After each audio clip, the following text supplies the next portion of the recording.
Hello అందరికీ, అందరూ ఎలా ఉన్నారు? బాగున్నారా? ఈరోజు అయితే గంగమ్మ జాతర రెండవ రోజు ప్రారంభం అండి.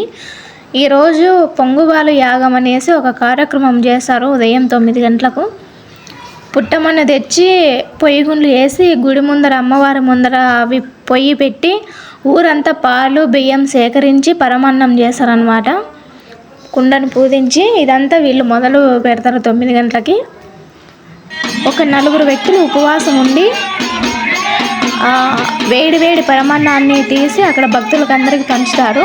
అక్కడ ఆట కొట్టేసి ఇంకా అక్కడ కార్యక్రమం అయిపోతుంది అనమాట. అది కూడా చూపిస్తాను. వీళ్ళు ఒక పాట పాడుతున్నారు అమ్మవారికి, అదేదో విన్నాము. మీరు కూడా వాళ్ళు చెప్తారు అమ్మవారి గురించి, వినండి.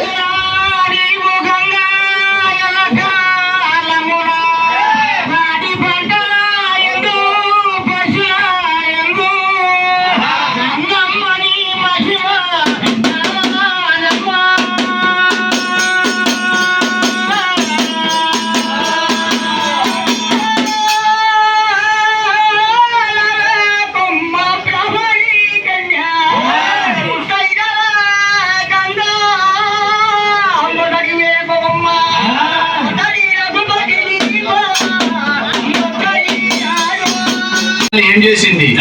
తన భర్త ఉన్నాడంటమ్మ ఈశ్వరుడు. ఆ ఈశ్వరునితో వరం తెచ్చుకుందంట. ఏమని? నా గర్భగుడి ముందర పొంగువాల యాగం చేయాలని చెప్పి ఆనాడే గంగమ్మ తల్లి వాగ్దానం చేసి ఆ పొంగువాల యాగం అనేది ఆ గంగమ్మ తల్లి ముందర చేయాలని చెప్పి ఆనాడే తన భర్తతో వాగ్దానం తీసుకున్నదంటమ్మా గంగమ్మ తల్లి. అయితే ఈ చరిత్ర ఇప్పుడు జరగలేదంటమ్మా. సుమారు 12వ శతాబ్దం అంటే 1200 సంవత్సరాల క్రితం జరిగిందంటమ్మా ఈ పొంగువాల చరిత్ర.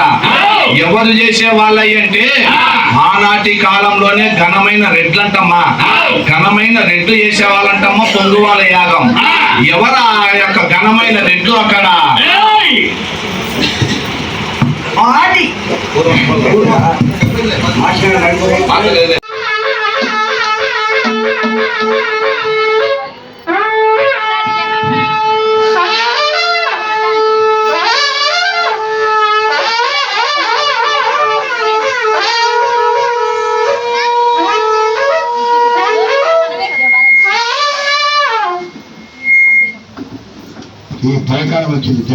ఆ పొంగువాల ఎలా జరిగింది అంటే వీడియో మొత్తం తీయాలంటే ఛానల్ ఎంత అవుతుంది, సో అందుకని కొంచెం పెట్టానన్నమాట. చూడండి, పాలన్నీ పొంగిపోయాయి. బియ్యం పోసి పరమాన్నం చేస్తున్నారు. పొద్దునుండి ఉపవాసం ఉన్న 4 వ్యక్తులు ఆ పసుపు నీళ్ళలో చేతులు అద్ది ఆ వేడివేడి పరమాన్నం తీసి భక్తులకంతా పంచుతారు. అది అయిపోయిన వెంటనే యాట కొట్టి ఆ కార్యక్రమం అక్కడ ముగుస్తుందన్నమాట. అదే రోజు రాత్రి ఊరు మధ్యలో గంగమ్మ కథ చెప్తారనమాట. ఊరు ప్రజలంతా అక్కడే ఉంటారు. ఇంకా అది మ్యాక్సిమం అయిపోయేలోపు 2 అట్లా అవుతుంది టైము. ఆ కథ ముగిసిన తర్వాత డే 2 అంటే 2వ రోజు ముగిసినట్లు అనమాట. మళ్ళీ 3వ రోజు ఏం జరుగుతుంది ఏంటి అనేసి మళ్ళీ మీ ముందుకు వస్తాను. బాయ్ అందరికీ.